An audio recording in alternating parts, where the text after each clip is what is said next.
This is the Levels Network. I am Justin Horo, joined by the Triple OG Willie Mason and the Bro Lukey Stone. I was just like, just managing to get over these footlocker bags that we got here, which is the perfect time to announce our partnership and our collaboration for the end of the year, Mace. Would you like to do... Footlocker's cool, though. It's a cool brand. It's cool. We got a really cool opportunity to work with the Dolphins at the start of the year, and Footlocker were a sponsor and got on board.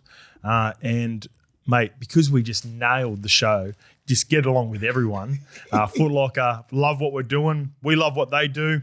And they have been gracious enough to gift us a pair of shoes each, mate. So do you want to do the reveal first? Go your box, and then I'll do mine. Asics. You don't mind Asics? I don't mind these. Ooh, a little bit of flavour. Yes. I like it. You like those? I like it. I'm going to hit them up for a pair. Well, hopefully I've got something similar. All right, let's go. Pink. My bad boys. Yeah, a little pink shade in there, mate. You can rock a bit of pink. You reckon? Just to balance it up. Oh, I love these. I love these. I like grey. Okay, Yeah. you like grey? Well, guess what? You like the dry. I don't mind You like the dry. I like the job. You like the greys a little bit better. Unfortunately, they're in my size 11.5, so I'm going to keep these, right? But don't worry, mate. We are going to be going to Bankstown Central, the Foot Locker store, in appearance, and we're going to be rocking up, and we're going to be giving away some prizes and some giveaways, and we can just grab a new pair of shoes. We can grab whatever we want. Okay, sweet. We'll go to town, and then we love decking ourselves out and all the kit from Foot Locker. So you can pick the pair of shoes or the colour scheme. The colour scheme. colour scheme that I'll you have to would have a prefer. chat with him about like the colour scheme that I wear. Okay. Done. Well, at the same time, you can be chatting to the team of Foot Locker. We'll be chatting to all the L1s that turn up, and we're going to be doing and giving away $1,000 worth of prizes That's in cool. store. So we're going to have some games in there. What date? It is It's Saturday, the 15th of August, Luke. Thank you for asking. It is, yeah. From 12 I've p.m. been to Bankstown Central for ages. Well, we thought, Awesome. when we were chatting to the team of Foot Locker, we were thinking of the momentum of the Bulldogs at the moment. Yeah. We were thinking of Clive Churchill medalist Willie Mason. I used to go there all the time, man. And we were thinking it just fits right. Like, we wanted to go where we think our audience would best be represented. And we feel like the first store had to be Bankstown Central. Great work, guys. Saturday, the 15th of August, we'll be down there. Like I said, $1,000 worth of prizes, giveaways. Footy IQ, don't know. You just Get have in to- there. We won't tell you. You just have to rock up and be prepared for anything. Come and see us. And can't wait to work with That's Foot Locker. awesome, man. Good work. By the way, we will be doing in-store appearances throughout the year. So keep an eye on the show. L1s, we could be coming to your area. Yeah. All right, let's get to this. It comes from Cold Pie, and it's around NRL times golf. And by the way, boys, That's pretty silky. What's that? I'm heading to play some golf straight after this. This is the coast. This is the coast where I play at. Cool little hoodie, like slash light. Golf kit's cool. No, it's light, like it's not beautiful. heavy. It's And it suits the morning that we've got this morning. I like it. Don't know if you caught. I told You got the Willie about it lakes. because he hadn't seen it. We were at the lakes this morning. All right, so let me start with that. So Yeah, tell them where you're playing. Give them a flex. the team that we collaborate with for our golf day at the end of the year, Imagine, they host their corporate golf days all the way throughout the year. They're great to work with. I go down there, and there's about a half a dozen sponsors from Imagine who support our golf day. Awesome. So I go down there and support them. I'm going down with a Roosters crew this morning. So, Who is it? Tire them out. Are they playing on Friday? well, I've become friends with them life after rugby league, but there was genuine disgust. And we're going to get to Roosters' question later on. So my crew this morning is none other than Luke Keary, Boyd Cordner, Jared Wadaya Hargraves. True. So they will all be attending our golf day at the end of the year as well. So all this perceived hate that I've got for certain teams, it does not exist. I love the players. I love the boys. I can't wait to play golf with them this morning. So they'll be both at this golf day this morning with me, and they'll be coming to our golf day later on. And the cool part about our golf day, and this is a little bit of a teaser, the announcement will come out for sponsorship. It's a little bit more difficult this year because pretty much every sponsor from last sold out, year, isn't it? it's pretty much sold out already. So there'll be limited spots. I just want to give back to our audience somehow and at least give people an Can we opportunity. give the fans? We still got the know? fam. Can we let them know like who you got? Not yet. Nah, not yet? Not yet. I know. What It's fucking rock star. Yeah. It's bullshit. So when you look at, here is, I don't want to throw names out and not be able to deliver. Whoever's your favourite player, he's better than that player. Well, if there is a team that you're looking at that is currently mathematically not a part of the finals, just know that I've reached out to that team. And just know if they play golf, I've probably reached out to that team. And just know if they're a star player, I'm probably mates with them. Yeah, easily. Somehow. Unfortunately, I haven't been able to reach out to the Wars fans. That's fortunately for you guys and the Warriors fans. And they got this one from Cold Pie. Speaking of Capes boys, have you watched the Mully Gang videos? Delivers a good intro. Hilarious. Those boys, so they've got a crew in New Zealand. They go to really nice golf courses as well. So Wade Egan, Chanel Harris-Tavita, Tamaiti Martin, Kurt Catewell. And there's a couple other boys that float in and out. Fucking hilarious. And then also Kurt was doing it while I was in Origin camp as well. Yeah. It's their little brand, like it's a brand that they've got, a little side hustle away from league. And Wade Egan, so they're all really He's pretty good, isn't he? Wade Egan is a gun. Wade Egan is a gun. So it was actually, when we went to New Zealand 3 years ago, it was Wade Egan's partner, our fiance, I believe now too, that hooked us up with that Tiato Links while we're over there. Okay. So, mate, those boys have got access to the best golf courses in Auckland. And Wise fans, I'm not expecting your boys to be there because you're going to be in the Final Four. And as you know, for people who've been following the last couple of years, the Final Four teams of the competition cannot we're not afforded it with having them, obviously, because it's Thursday of Grand Final week, and I don't bother the boys that have just been even eliminated in the preliminary final, because it's too hard. They're on their Mad Monday and finishing the season. It's a tough carry. We've got a good gang. Speaking of people being eliminated, our friend Cameron Munster joins the show today. Oh, there we go. Is that, you want to go segue straight to Cameron Munster? With Cam Munster? Bang. Lukey's on. Oh, look at the Barries. They're looking unbelievable. Keep that. Make sure you keep that in too, Lukey. They are looking unbelievable. This very special segment that we do once a month is brought to you by our friends at COMPA. COMPA is real tequila, not agave spirit. First in the market in Australia with 6% ranch water range. COMPA is Mexican for slang, for mate, for bro, for brother, and it's that mate that's always there. And he is always there for us at Levels Network on the Levels podcast. Cameron Munster, welcome back to the podcast, I guess. Thanks for having me, Scope. How you been, mate? Yeah, good, mate. I always like to, you mind if I crack the can? I always like to crack the can before we get into our chat, but doing really well, mate. Upgraded, leveled up a little bit here. We've got a studio. So, yeah, we're starting to fly, mate. COMPA Moments must be doing all right, eh? Yeah, COMPA Moments. They're looking after us. COMPA are flying, and so are we. Let's get into our COMPA moment of the month, mate. What's been happening in your world? I know I always like to get some stuff away from the rugby league footy field because we do chat footy and we'll chat Storm.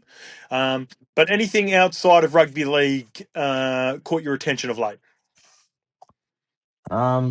Look, there's been a lot of things that have been happening around, the sporting world. But my COMPA moment of the week, the month, is actually the Commonwealth Games. I think for me, looking back, 2028 is going to be in LA, and then 2032 is going to be busy. So hopefully, we can do some great things in Australia. But for me, the New Zealand sprinter Zoe Hobbs, she actually comes second in her heat.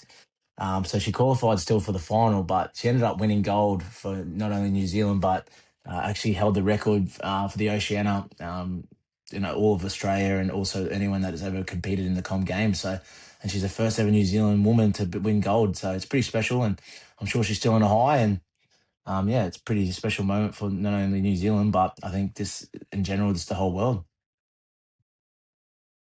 Mate, when you were starting to talk about Commonwealth Games, I didn't think you were going to be talking about the Kiwis, but how good is it, Zoe Hobbs? I did notice there is a mutual friend too. There's a connection there with Zoe Hobbs because Tiel Pefarangi, he is the brother of Api who played for the Parramatta Eels. I noticed that he's done a lot of stuff with you guys at the in the Queensland Maroons camp as well. How did that relationship come about, mate? Because he seems like, and I've met him a couple of times in passing, and he just seems like an absolute legend, and I love the content that he does as well. He's a pretty funny man. He's actually really, very, very, very humble. You don't find too many Kiwis that are very humble. No, just kidding, mate. But no, he's a funny dude. I remember watching all his content, and he came a couple of times to Origin training in Melbourne. It's when I first connected with him, and then vice versa in Brisbane. So yeah, it was pretty special. Just to see someone from a different world, and he was very grateful, and yeah. He's obviously, had that little competition or challenge with Zoe over 100 meters to try and get under 11 seconds, I'm pretty sure. So I'm pretty sure he just missed out. But yeah, I just like the way he went about it. He was so competitive and showed a bit of mana. Geez, you did show some money. You're tearing me right now. You've completely caught me off guard with your proper moment of the month. Yeah, apparently, he was moving pretty quick. I think he did like mid-11s. Like he was flying. And when you started talking about the Commonwealth Games, I thought for sure you were going to talk about the Aussie relay team or our man Lockie, who the last name's escaping me now. But geez, I just love the connection between Australia and New Zealand at the moment. Yeah, no, it's been pretty special. You see, I know it wasn't ideal for the women's netball team getting knocked out by Jamaica, but um, it just shows how tight the competition is at the moment with every sport, and it's going to be exciting for LA Olympics. So looking forward to it as well. Yeah, Brizzy, as you mentioned, their 2032 Brizzy Olympics is going to be huge Yeah, it'd for be everyone involved. massive. And you're the king of Queensland as well, so I'm sure you're going to be looked after all the way through to then. And make sure you get us some good tickets, please, mate. Make sure you look after you. Don't forget your mates when the Olympics rolls around. I'll be still squeezing the lemon and probably playing for the fifth team in 4 years. All right, well, let's get to that. That's a perfect segue. There's been a lot made about your contract situation. Yeah. Tell us about the PNG situation. I saw Craig Bellamy talk about it in a presser a couple of weeks ago, post game. They gave your blessing for you to just reach out and negotiate with PNG, or at least start conversations. How does all of that stuff start, mate? And why was PNG specifically given permission to chat with you? I think it was just probably a no-brainer. A startup club. I think it would have been pretty, disrespectful, probably disappointing if I went to them and asked them to go and talk to the Brisbane Broncos or the Sydney Roosters or anyone in Yeah. general. Being a startup club. I'm still contracted to the Storm next year, so Perth was out of the equation type thing. But still can negotiate as of November 1. Still haven't got a deal finalised, but no, we just wanted to see if there was any interest from PNG. There was, but at the end of the day, they wanted me to get on a flight to PNG and look at the facilities. Being the national sport in PNG, you just know how big it's going to be over there.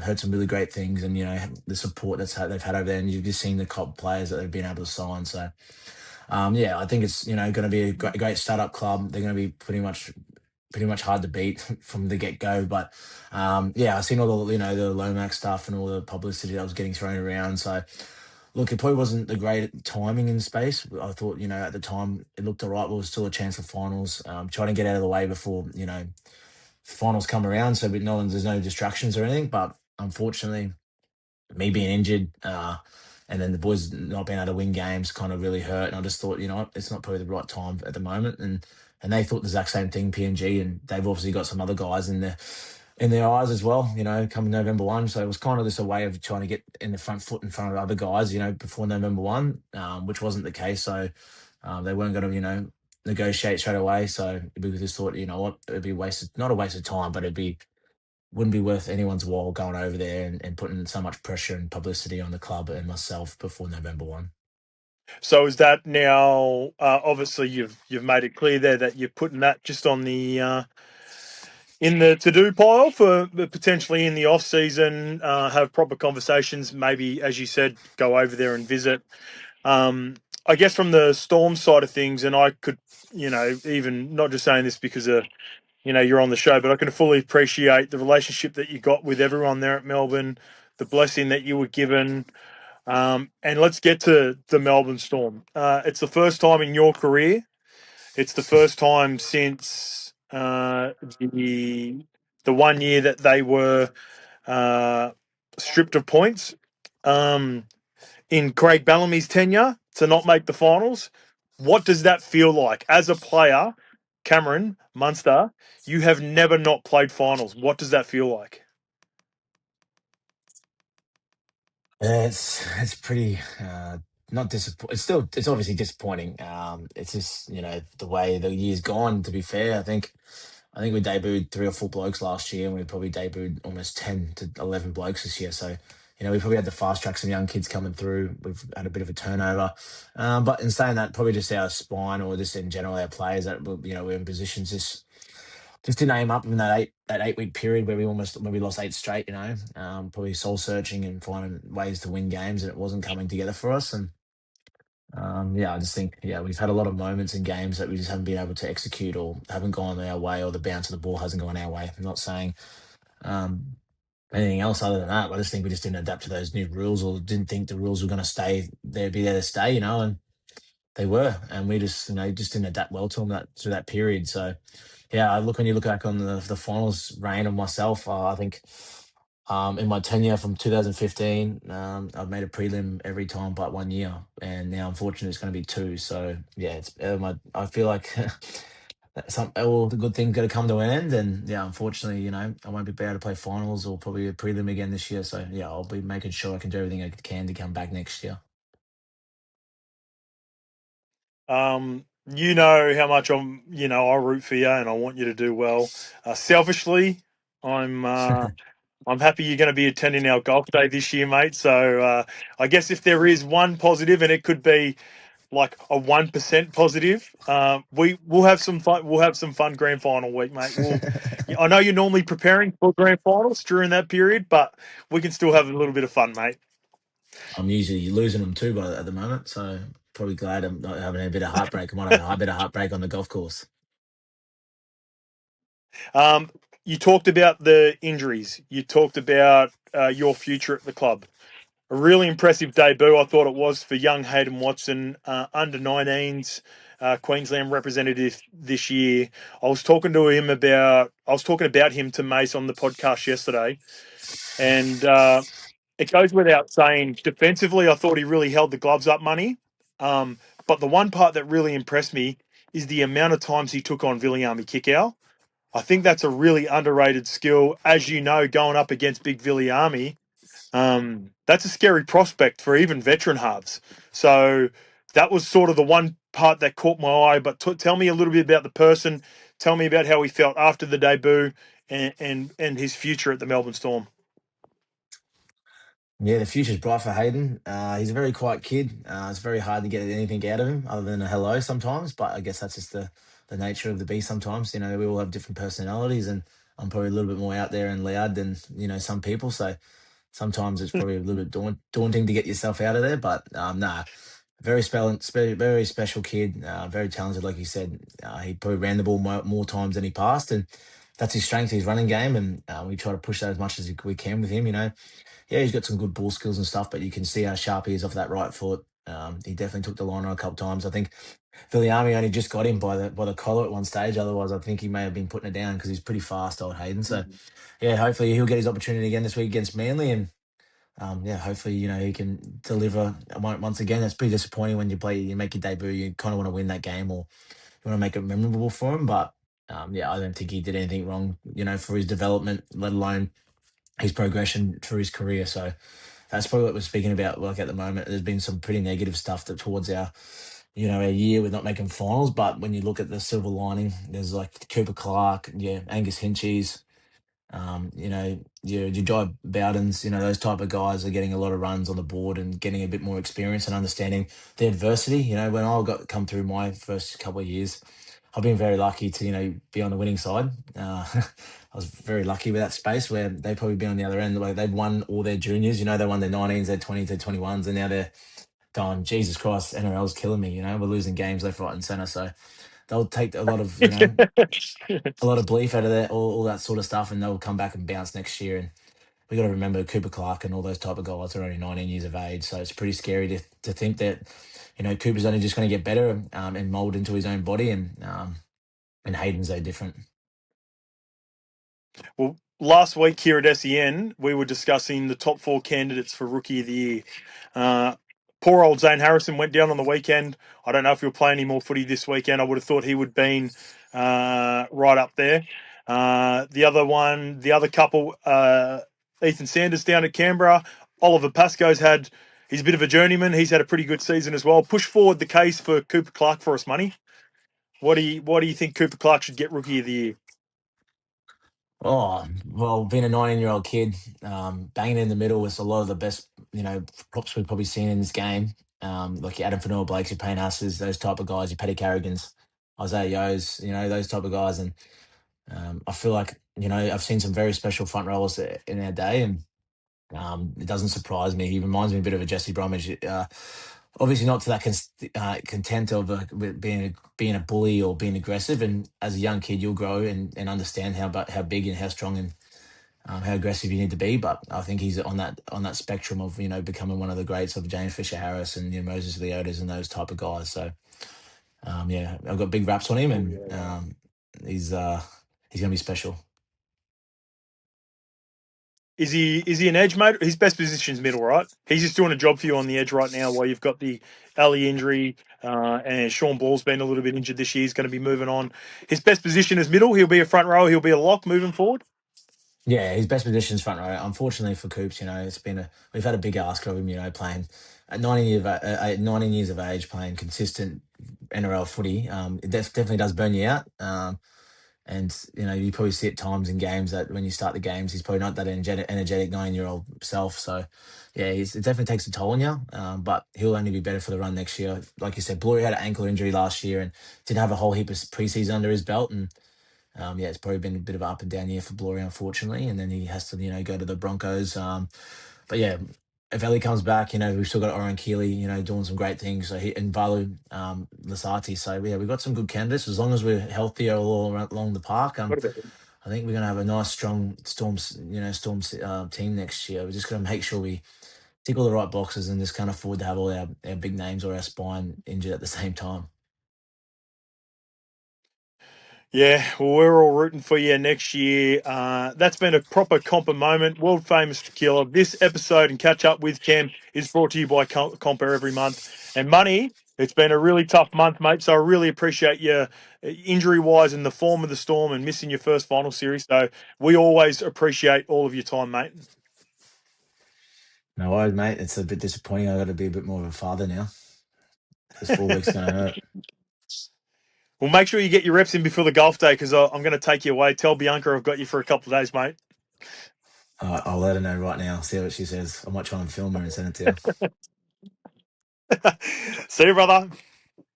See you guys. Just finished his croissant too. Just finished his croissant straight into Cam Munster. No one could hear it through the mics at all. I don't reckon. Tell us, fans, if you heard Lukey eat a fucking whole croissant for the first minute. Yeah, I got me made up. By the way, let's just roll back in. You've just heard from Cam Munster, our little mate. We got him up early this morning because I've got golf. Tell the people we got it. Was it 5:30 start? 5:30 start. I've got an 8:30 shotgun start at that Lakes tournament that I was telling you about with the boys. That's what we do. But we needed to get it out, and we like to get it out in time, and that's how we roll. One of those guys. I'm happy to say this because I won't tell you exactly everyone who is involved, but our little mate Reno is keen to get involved. Adam Reynolds, and he'll be on his last ride this year. So Matty D, hey lads, love the potty. With all the talks about Reno playing just one more game before retiring, wouldn't it make the most sense to have that game against the Storm? It's the Broncos' final game at Suncorp for the season, so it feels like the perfect opportunity for the fans to give him the send-off he deserves. Cheers, lads. Keep up the good work. That's a good shout. Matty D, it's a great shout. You got to use a premiership and a grand final. Well, I looked at it. Matty D's just bought him 2 games in my mind now. Yeah. Out of respect. So he plays this game. He thanks his fans at Suncorp. Yeah.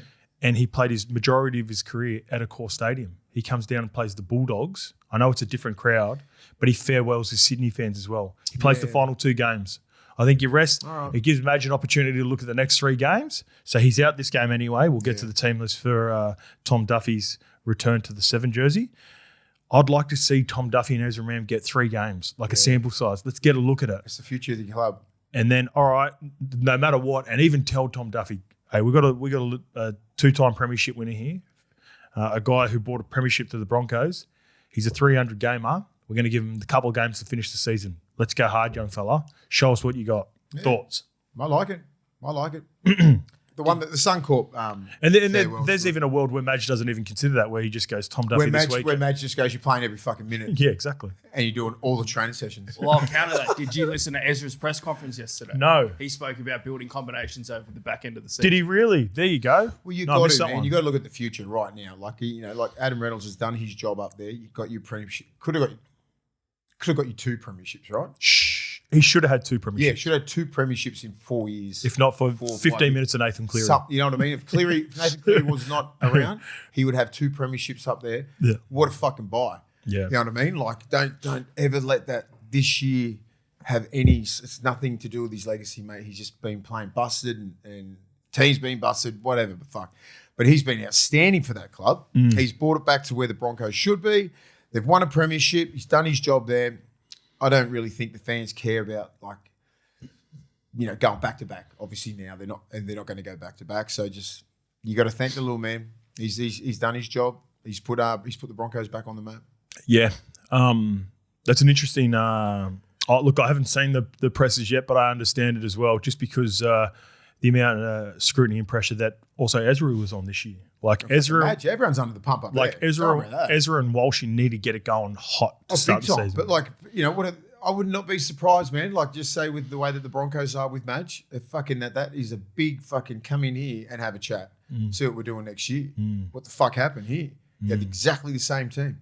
Does he strike you as the sort of guy to consider doing something like this as well? Or do you think, mate, he's like the reason I don't think Madge will do it is because he just wants to win everything. What do you mean, do what? Like, as in, remove Reynolds for 3 weeks to get a look at Duffy and Mam for the combinations for next year, because despite I think even a lot of people in the media viewing it as, all right, that would be a great pathway to start next year. He wants to win games. He wants to win games. Do you think he'd be feeling pressure at all? Yeah.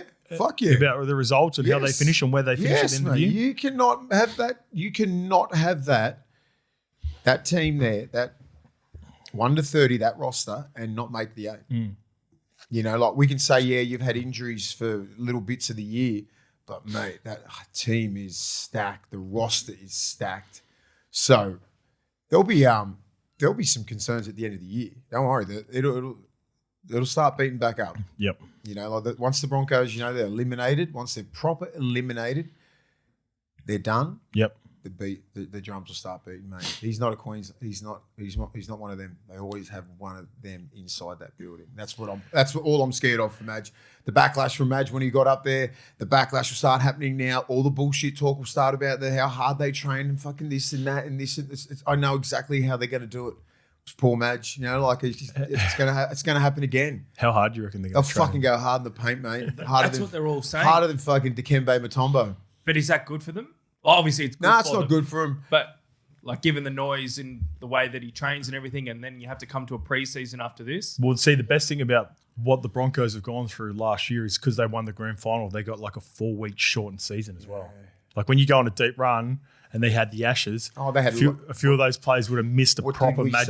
What did we say at the start of the year? A lot of these guys haven't been on Kangaroo tours, long years, grand finals and all that. It's hard to back up year after year after year. Sorry. Yeah, that's your point with the rep players. Yeah. I'm talking about a full preseason with Madge. Yeah. You know the difference between if you finish in September rather than you're getting the first week of October. Some work done. That's a 4-week block. You're getting some work done. I'm not sure how he works it, with the vets and everything like that, because the vets can get longer than 6 weeks, but it's 6 weeks mandatory now. Yes. Back when we were playing, it was a lot of grey area there, depending where you sat on the pedestal, right? Yeah. Oz, you're back in 4 weeks because you need to fucking lose weight, or this young kid, this kid, you're back in like 3 to 4. You're getting no break. Yeah. So imagine these guys now. Just say, what is Carrigan's going to be part of the World Cup squad. How many do they lose? Oh, they won't. Walshy should be a part of it. Maybe Katoni will be part of it with the Tongan team or the Australian team. Yep. Probably just say 5, right?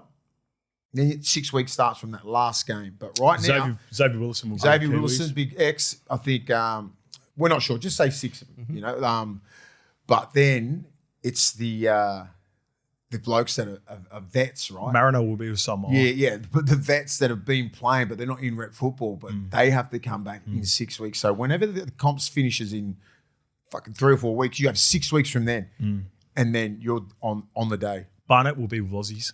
Yeah. Barnett will be with Aussies. He'll have a decent break, and he'll come and just say he's in a different kettle of fish because he's new club. You want to set an example, all that sort of shit. I'm trying to think. You know, it's going to be a long preseason 4. Our man Benny Hunt, he's in for. He wants to go around again. He's in for a full preseason with Madge. I'll be like, mate, can I just fucking rock up in January?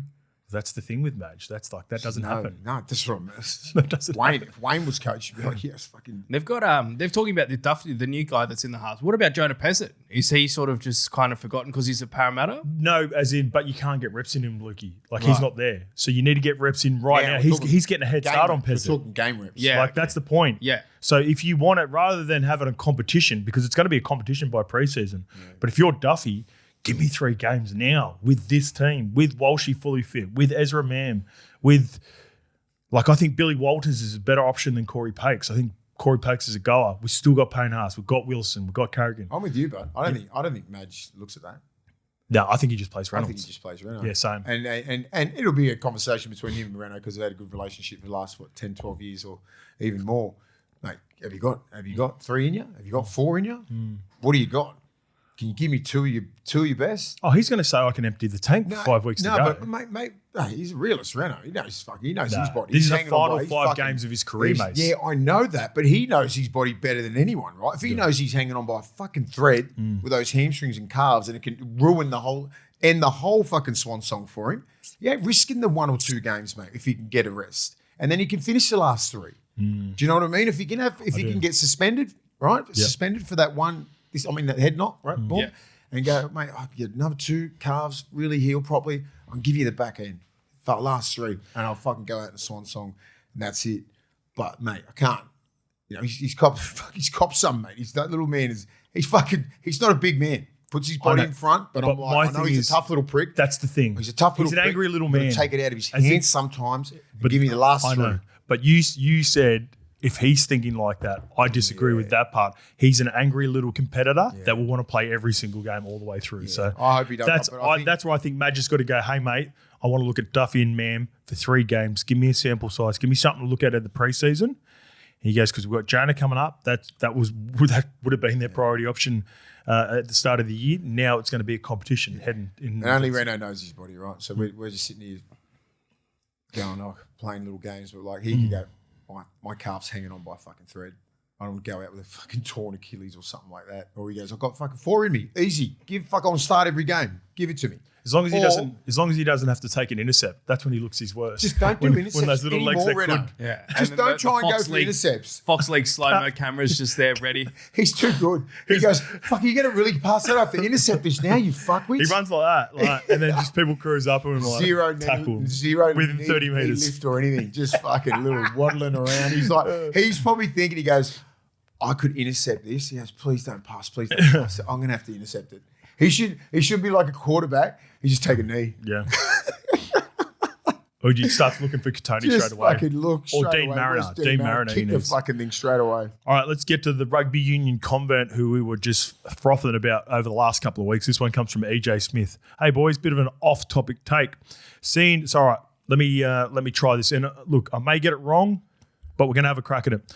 MANULELEUA. MANULELE. It's a double lele, apparently. Ua. MANULELEUA. All right. So there you go. Apologies if I've got the pronunciation wrong. MANULELEUA sounds way better. But it's not his name. So MANULELEUA through that 20-metre dime got me thinking. He played Union as a number 12 inside centre at schoolboy level in Auckland, so it makes sense that he's capable of throwing a pass like that right on the chest. We're getting a glimpse of what the next evolution of the Polynesian back row could look like. We've always had ball-playing forwards and big blokes with nice short passing games, but what about guys built like Tamalolo, David Fafita, and now Manuleleua, who has the skills and the license to genuinely ball play like a half? Watching that pass immediately reminded me of Manonu. He was so damaging in Union because he had the size to bend the line and the skill to play out the back or hit the long ball. Imagine a Tamalolo or Fafita type in league being used the same way. They'd probably get even more touches than Nonu did in Union, and defenders would have no idea whether to jam, slide, or brace for contact. Feels like it could be the next evolution Trust of me, edge forward.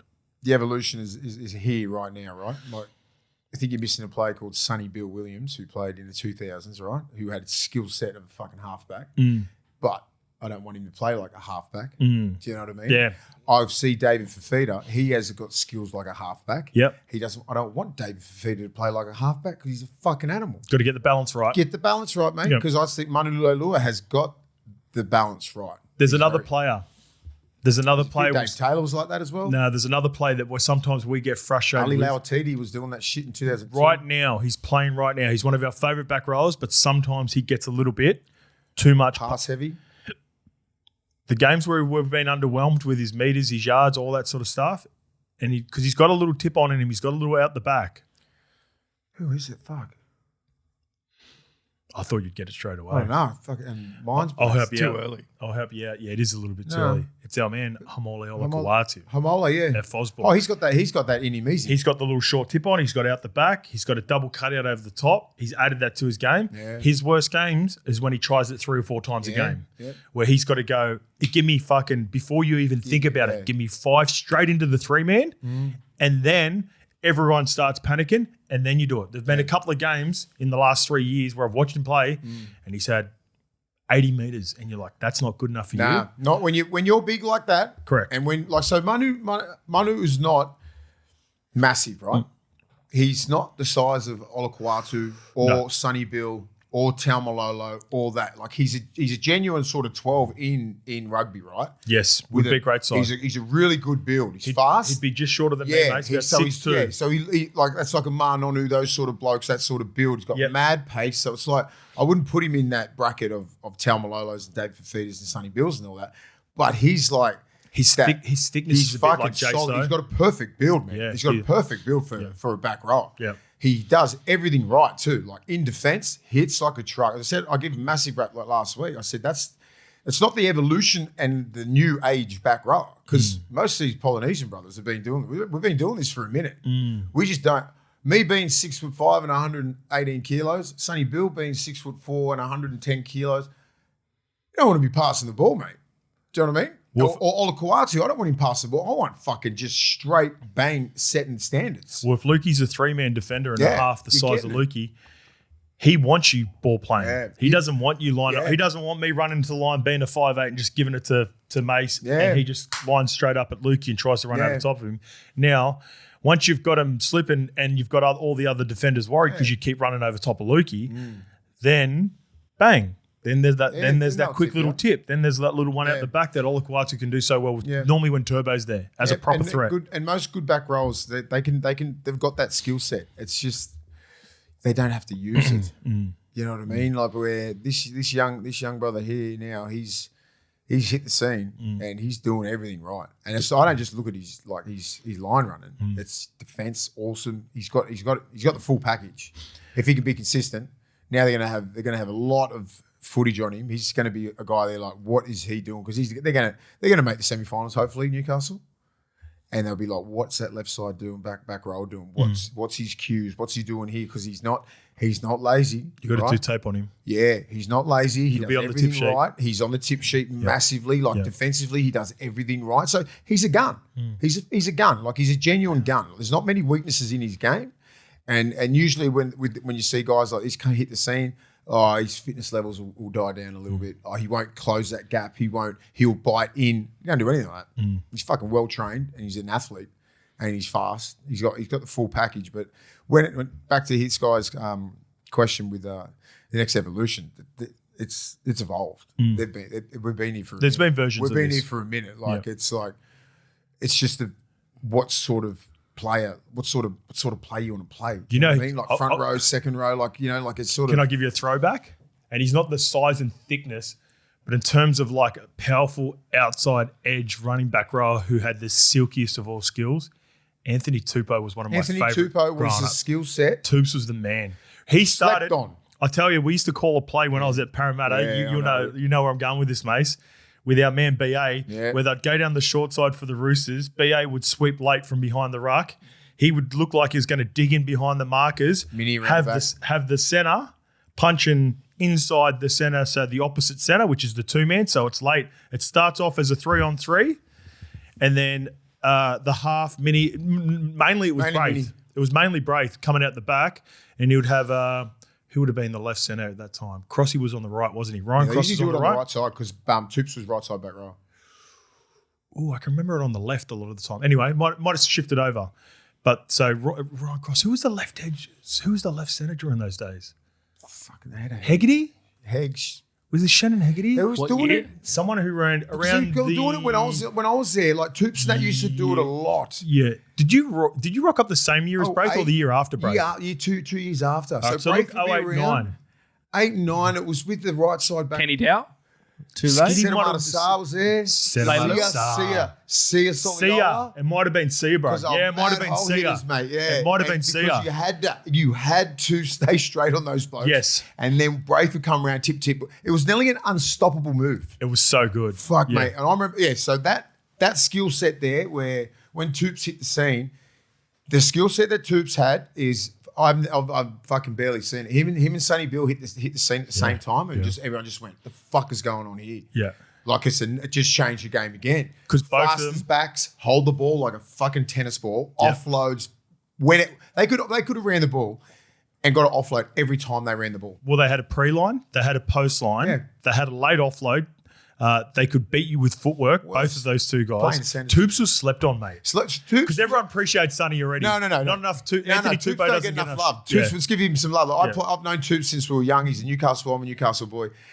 We come through. He's about 4 years younger than me. Yeah. And then he hit the scene in 2004 and just fucking went, Anthony Toops, from Newell? Yes, good on him because he come through the Newcastle system. The Roosters got him down, right? Because Newcastle obviously didn't want him.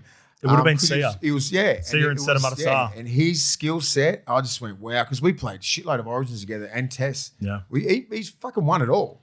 I was just thinking about it. Fuck, we never talk about Toops. Nah, man. Toops was one of my favourite players growing up. You see him now, man. He's doing some good things. He still looks like he can play. Awesome. He's fit as hell. He still looks like he's 25 years old. We've done it. Yeah, I love Toops. He's one of my favourite humans and one of the most skillful players, back rowers I've ever played with. Him, Ali Lauatiti, all these sort of back rowers back in the early 2000s, mate. They were proper back rowers that just had a skill set because it wasn't so if you made a mistake, it was like fuck field position. Oh god, shit. All that sort of stuff. And you're gonna get the ball back. You ain't getting 6 to go. It's like fucking 6 times. You could chance your arm a little bit more. You could chance your arm. So like some of the offloads that we would try and attempt would be like, fuck, if it comes over, sit. Yeah. If it doesn't, it's in the middle of the field. You've got a defender set of 6, right? Come off your line. There wasn't as much fatigue in the game. No. Percentage and analytics and stuff. Yeah, it wasn't there. Yeah. It was like just play footy. Early ball to me, early ball to Sonny, early ball to the fucking ones who wanted early ball so you could fucking skin them somehow. Like there was no real structure. Like I swear at the Dogs time, like when you got a forward pack, like I was blessed when we were doing it, just say like we had Steve Price, you had Roy Esatasi, Marco O'Mealy, myself, Andrew Ryan, Sonny, Bill, Rennie, Matua, all in one fucking side.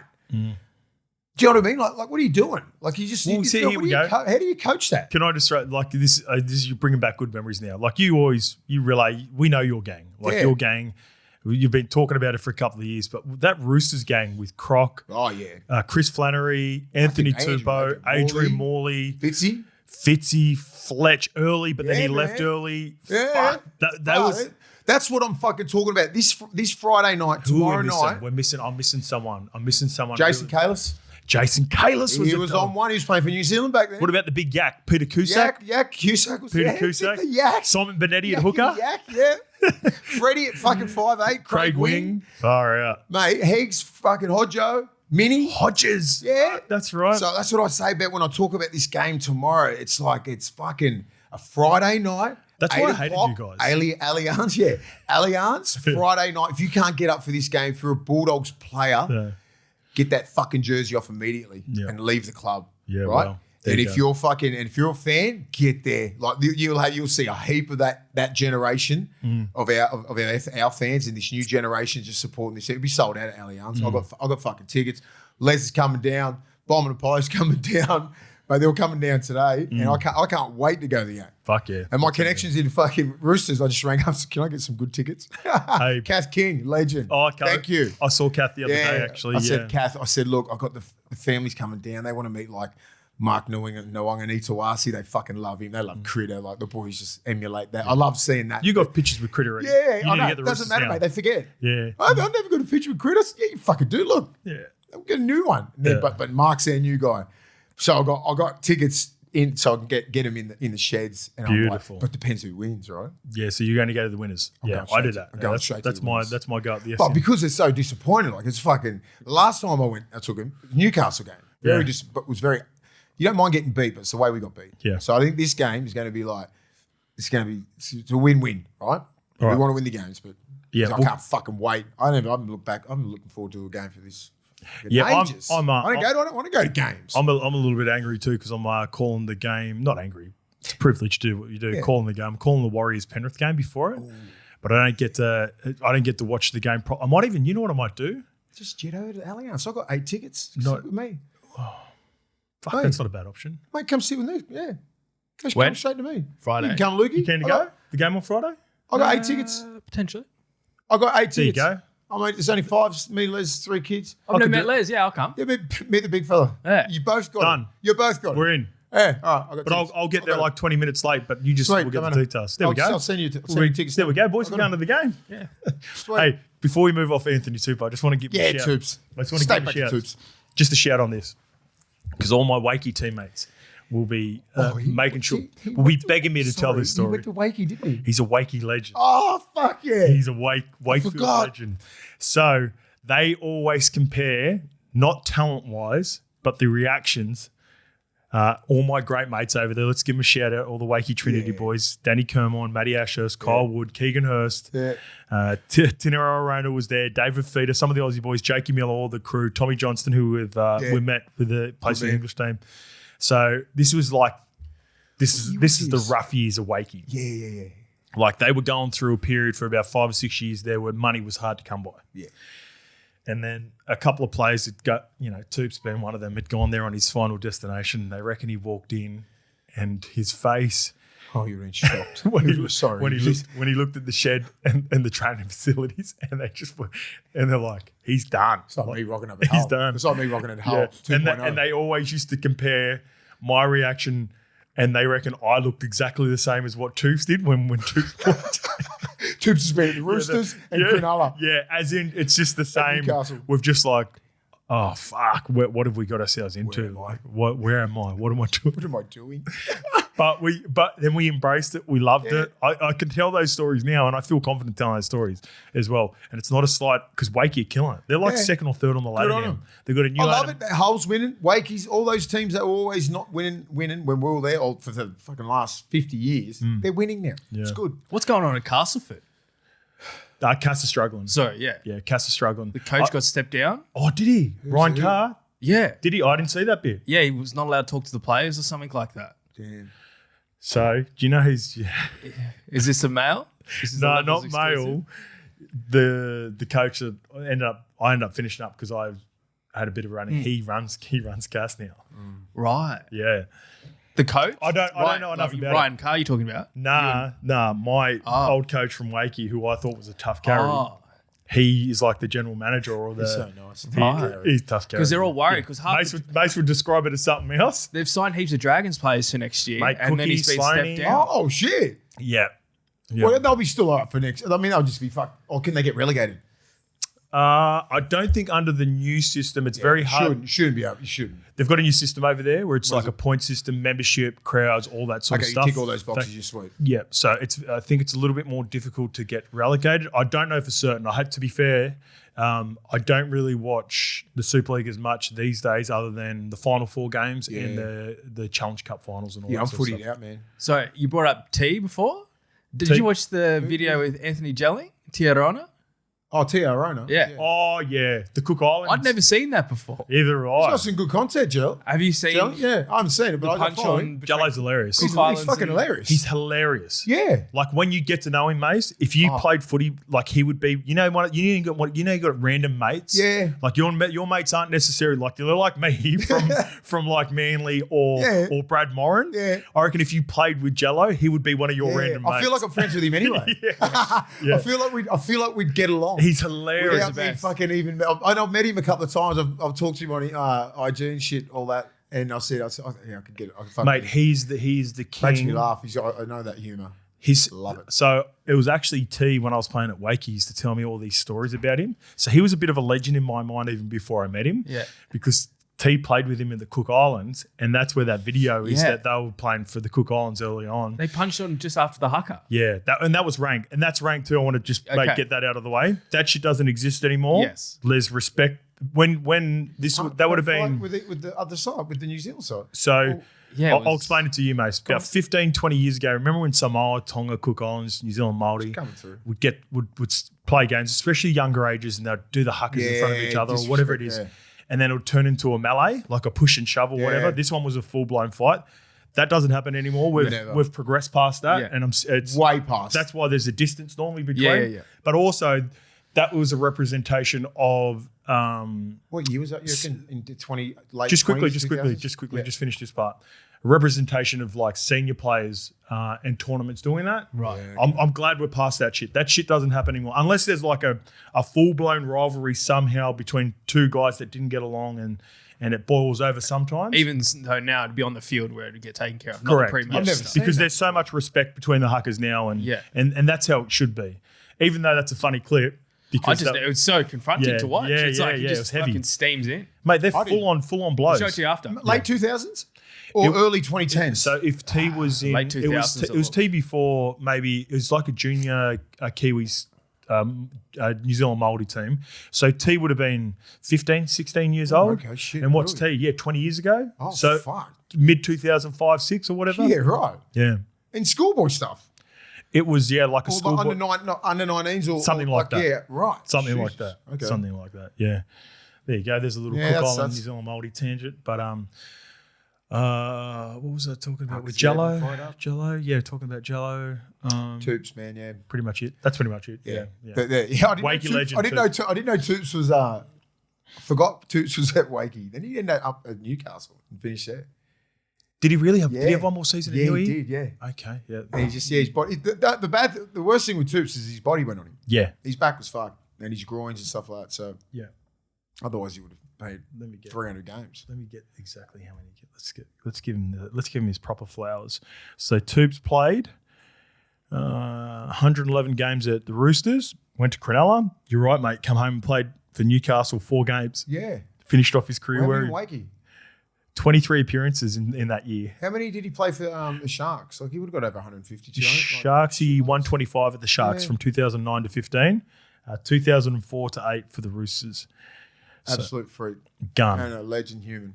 Gun and a legend, way better human. Yeah. Like as One good of as the he was best. on the. He was the one who used to give all the mixtapes out. DJ Tupo. DJ in the fucking 2000s. Like you want to listen to some cool hip hop. Yeah. No one had it. It wasn't like it is now, Spotify and all that sort of shit. Yeah. Back then, someone had to mix up a fucking mixtape, and Toops was the dude. So getting into Origin camps, I'm like, Toops, you got that new mix out? Yeah. Oh, he was sick at it. All right, Mace. Here we go.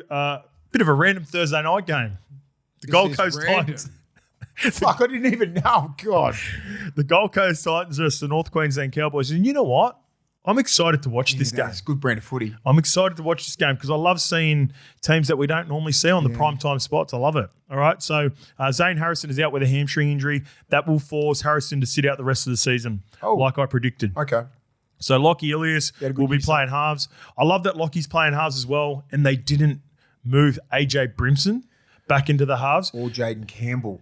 And we'll say Josh Hannay had a really good interview yesterday, and he talked about he knows who his spine is. He's going to back them. Yep. So anyone who comes in to play those positions moving forward are going to be guys like Lachlan Ilias, who are going to be a part of the squad, who can play multiple positions, or veterans who can complement the young spine. And he wants to grow with them. Yeah, I love it. For the Cowboys, Kai O'Donnell has won the call-up in the back row, replacing the injured Jeremiah Nanai. What did he do? Nanai is set to miss 2-3 weeks with a hamstring injury. Griffin Neem is back from suspension and has been named to start at prop with Tom McAleer to come off the bench. It sucks with just back to Nanai with his injury. Once you get that one injury, that just your whole biomechanics fucking are out. Yep. You know what I mean? You get because you overcompensate. the fucking this, the shoulder, everything overcompensates. So it's like you just got to get through the year and just get back on the wheels, next year. But it's been a good game, man. I don't mind. Sorry, odds. It is Queensland Derby weekend. Tab have got Gold Coast. Derby? Derby or Derby? Derby. One of the I'm two. a Derby guy. I'm a Terence Trent Derby guy. You're Derby? Yeah. Merseyside Derby or Merseyside Derby? I'm trying to. Derby. Kentucky Derby? Yeah. Kentucky Derby. There you I'll go. say Kentucky Derby. Yeah. Chat. Fletch was giving it to me the right. other day because I was anti-tampering laws. Anti. Oh, no, yeah. He goes, you're an anti. He called me a Are seppo. you- Call me a yank. What's the shoe brand with the 3 stripes? How would you say that? Adidas. Adidas. Okay. Adidas. Some people go Adidas. I say Adidas. Adidas. Love. Yeah. Is Adidas, anyway, this is random. Anyway, Go. German, mate. So- What are the odds? Apologies for the German. $2.30. Tab have the Gold Coast. $1.62 favourites, North Queensland Cowboys. The line is 3.5, which is 2 just right. Yeah, I want to see it. I just You're want to getting see good. it. I You want even know to where I'm see a going. fucking massive turnaround from the Cowboys. If they're not winning this game, come on. They're not serious. I thought they were serious contenders 2 weeks ago. You can't. I mean, 82, fucking flick that. Best thing about that game is that they're playing on Thursday, tonight, straight away. Get rid of that game straight on here tonight and get rid of the Titans as quick as you can. Play some, and just base it all on what? Defense. Who cares? The message should be, I don't give a fuck if we win by 2 points. As long as it's like 2-0? fucking, 2-0. Yeah, not 82-2. 82-80. Yeah. Mainly defense and just a whole different attitude. So I want to see a whole different team from the Cowboys, man. They should, because this Titans team can fucking score twice them anywhere. Yeah. They're playing with house money. The good thing about this game is, especially with Griffin Neem back, who was excellent a couple of weeks ago, which cost him a week on the sidelines because he was too aggressive. Yeah. To be honest, he should have got given 10 in the bin in that game against Ben Tolty. Anyway, he got the week off. They're going to come out pumped. But one thing I know from this Titans team, watching them closely the last month, they're going to be up for it as well. Yeah. So we'll get a great indication of where both of these two teams at in the first 20 minutes. Actually, fuck that, the first 2 minutes. Yeah. First set. I want to see First set. Cowboys should, if I'm the Cowboys and you won the toss, kick off. Yeah. Set the tone straight away. Well, We they did Broncos couple of and weeks ago. Panthers, yeah. That's Yep. that's what sort Good of team shout. they are. So you got to do that straight away, and then you'll see what sort of Cowboys team they are. Because I want to see, you got to build resilience, right? And they're building it. They're being inconsistent here, but they've showed that they can fucking dance with the big boys. But this Titans team, probably one of the most potent attacks when everything's going good. Hard to stop, mate. Jaden Campbell, Philip Sammy, AJ Brimson, Jojo Fafita's had a breakout year. Keanu Kinney, Iramia, like they're fucking Tino, Bertha Moore, Adamahau, fucking Mo Fodaway. Look at that team. Josh Hannay's got something up there. Can I throw in another factor too? For these young players, and you can speak on this, mates, because you got used to it playing for the Bulldogs. This will be they get maybe one opportunity per year to play in a prime time slot. man. Normally it's only against the Broncos if it's on a Friday night. This is a Thursday night game. They're different. Yeah, As you man. know, mates, prepare. Big time. Talk to people about the preparation around that. Like when you're playing on a Saturday 3 p.m. or 5:30 p.m. and this is not a crack at Super Saturday or Sunday Ticket and all that sort of stuff. You know more people watching on Thursday and Friday night. Massively. So there's a little bit more energy. It and is. you can feel the crowd. You can feel the eyeballs. You can feel the. can just simply and the just- Titans don't get these games. Is my No, you point. simply just go to the ratings and what Friday night football rates and Thursday night. They're massive, so you haven't played there. If you haven't played at this time, it's, like Oliver Pascoe, he's he's a late bloomer, probably hasn't played on a Friday night or anything like There's that. no way he Thursday. has.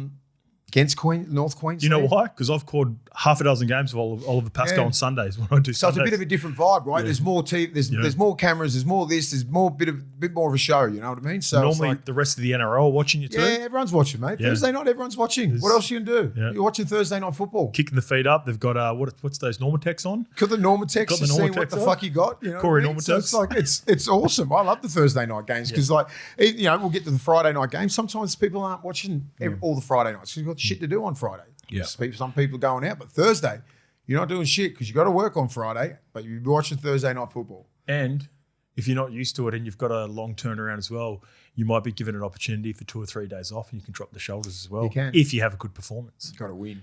There's that little carrot though. Just Dangle that got to little win, carrot. mate. Just got to win. The Cowboys, yeah. I love the it's carrot. It's a dangerous game, mate. Yeah. Fucking oath you love a carrot. Yeah. I love it. Fucking 20 more percent you get out of it. Used to carry Dangle it all the time. Used to carry carrots in your pockets all the Fucking time, oath. and you weren't even the coach. Just dropping them everywhere. You boys have a carrot, you can have a carrot. All right, let's get to Friday. It's the best Friday of the season so far. Yeah, it's we've, worked got out well. we've got the New Zealand Warriors versus the Penrith Panthers top 4 showdown. This game, about 6 weeks ago, was arguably the game of the season when they played the game at COMPA out at Parra. The Wars have stuck with the same team. So Tane Tuapiki is close to returning, but he's a part of the extended squad, extended reserves, pardon me. For the Panthers, Isaac Tungal replaces the injured Casey McLean in the centres. McLean suffered a fracture in his hand against Canberra. Ooh. What's that? 6? 4 to 6? Fuck, they return so quick now, though, mate. Hands, yeah. It depends where it is. Like, depends what. Yeah. Fuck, you don't know. Yeah, Pretty good replacement, but pretty good. what, 3 premierships? You know, it's like fucking. It's be a good game, man. Be interesting to see how Lecker Yeah. gets attacked. Got a new favourite nickname too. Before, actually, Lukey, what are the odds for this game before we get in? Warriors $2.35. Penrith Panthers $1.60. The line is 4.5. Hey, up the Wars. Yeah, I'm on the I'm Wars. thinking that too, mate. If they had full strength, right, that's you can't get a better team than that Warriors team. Can you? Like right now? It's like, I mean, with like the just guys say- that aren't injured, like Tanner Boyd and obviously Yeah, of throwing course. Tanner But Boyd, right yeah. now, that's the full deck of cards. That's the best team they can put on paper. Metcalf extended, Tuapiki extended, Adam Pompey extended. Yeah, probably. Yeah. Yeah. Webby's putting out who he deems who is his He best thinks team that's right the now. Run. That's the team. Oh, that can Roger make the run. Roger Tuivasa-Sheck Roger. and Tanner Boyd injured, but yeah. I so know. Yeah, I'm not even including Not the those guys that are Not the long-term. guys that are long term. Gotcha, The guys gotcha, right gotcha. now. Yeah. There's no other. He's got everybody available. no one's coming back. Yeah. Gotcha. Where the Panthers, you still got Dylan Edwards, Dylan Edwards, Mitch Kenny. You still got Mitch Kenny, and you still got the ace up their sleeves, McLean. Which is fucking Casey. if he comes back. And I think him having the hand silver lining gets his legs right. Because I don't think he was just coming back, and then the lower leg injury takes a little bit. He'll be you can have a rest off that. Yep. Then just work on his speed and get his speed back. And by the time he comes back, just say 3 or 4 weeks, Okay. he comes back with I get where you're going with in that. the fucking run, gets Yep. 2 games under his belt. He ain't, with the fucking hand injury, you're still running.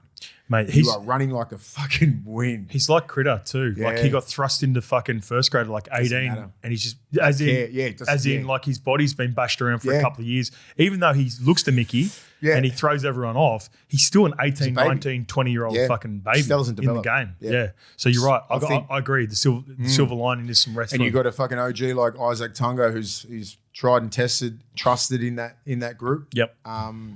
And he'll be looking at going, you know what? He's my fucking chance.